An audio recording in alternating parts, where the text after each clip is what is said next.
Hello everyone, this is Miss Sim back with our first art lesson of the year.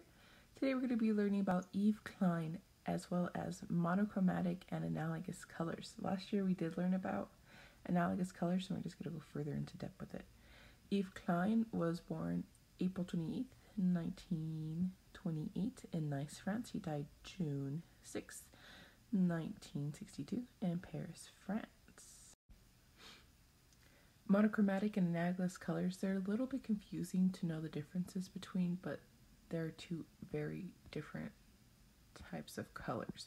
Monochromatic colors are colors all of a single hue. So it's like all different shades of blue, all different shades of red, all different shades of yellow. And analogous colors are just any colors that are right next to each other on the color wheel. So we can have orange, yellow, green, green, blue, purple, even orange, yellow, green, anytime that they're just next to each other on the color wheel. And here we're just looking at more of Yves Klein's artwork. As we can see here, all of his artwork that I'm showing is monochromatic. Most of his work was monochromatic, as well as the blue that we see here is a blue that he made himself, and he named it International Klein Blue. So that's something I want you guys to do too. Make your own colors when we're doing this. Also, it's okay not to do it monochromatic. We can do it analogous. And if you need to rewind to remember what analogous is, that's okay. Analogous colors are just colors that are next to each other on the color wheel. So I hope you guys have fun doing this project. Before we begin, I just want to go over the different positions of the paper. Hopefully we all remember that this way is horizontal, or the art word for it is landscape. And this way is vertical, or the art word for this is portrait. A good way to remember is horizontal is like landscapes. Landscapes are mountains, and portraits are like a nice picture. So for this project, there are going to be a couple of different ways that we can do this. Of course, I'm going to give you guys the options of doing it either landscape or portrait. As we've seen in the PowerPoint, we are going over monochromatic and analogous colors.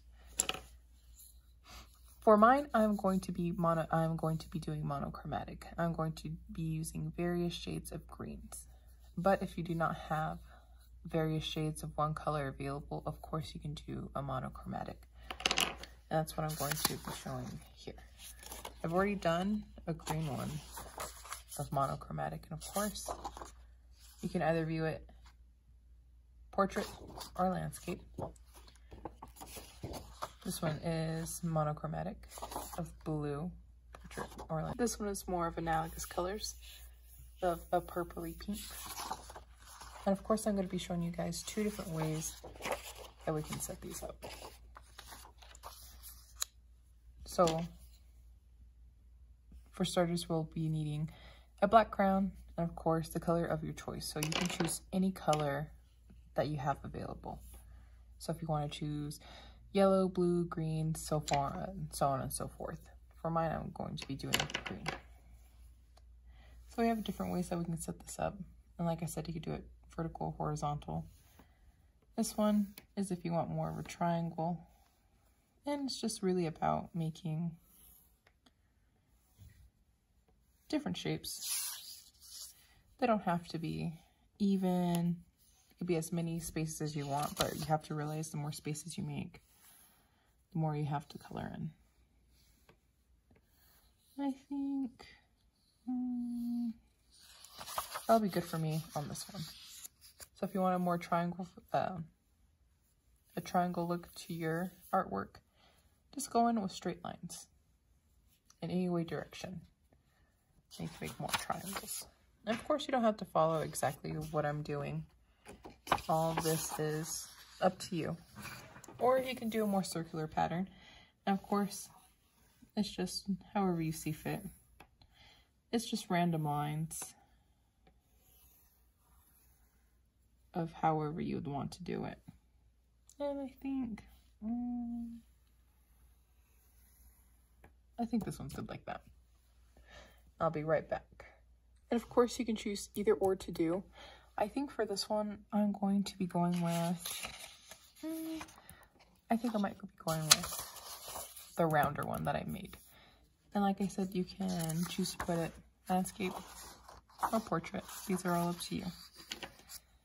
And for this, what I want our objective to be is to make sure the same hue of green or hue of the other colors that you may have are not really touching. So for this, you can use the same color multiple times. And also realize the amount of pressure that you apply to your crowns, colored pencils, or whatever you have available will give off a different color and look. I feel like these two look very different now. This one is, since I shaded a lot darker, it looks more vibrant. As opposed to this one, it looks a lot lighter. So of course, I'm going to go in lightly, trying to make sure the same shade doesn't really touch on here.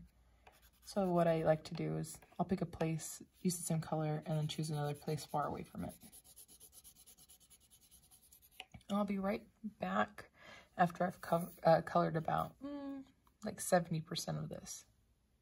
So here I am almost done. Some of my greens that I picked out look more yellowy, but that's okay. So this can be more analogous. So we can choose either do these analogous and or monochromatic. This one's more monochromatic. This one's more analogous. And this one was more monochromatic. And like I showed you at the beginning, you do more straight lines, triangles, or squares. That's up to you. Or more flowy, more circles. I'll give you in different ways. And also, if you have limited colors, that is okay. Because, like I said, we can color lightly or color darkly. These two are actually the same color, but they're going to look very different because of the amount of pressure you place onto it. Also, do not be afraid to layer. You can mix two colors. You can make a new color.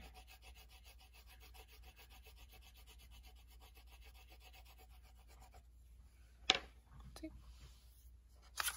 It's okay if it's not perfect, because no one's really perfect, and that's okay. All we have to know and all we have to remember is we're all different and all beautiful in our own different and special ways. And that's how our art should be too. Okay, so I hope you guys have fun doing this. Remember to send these to your music teachers so I can see them too. So I hope you guys have a wonderful day, and I can't wait to see you guys in person. Bye-bye.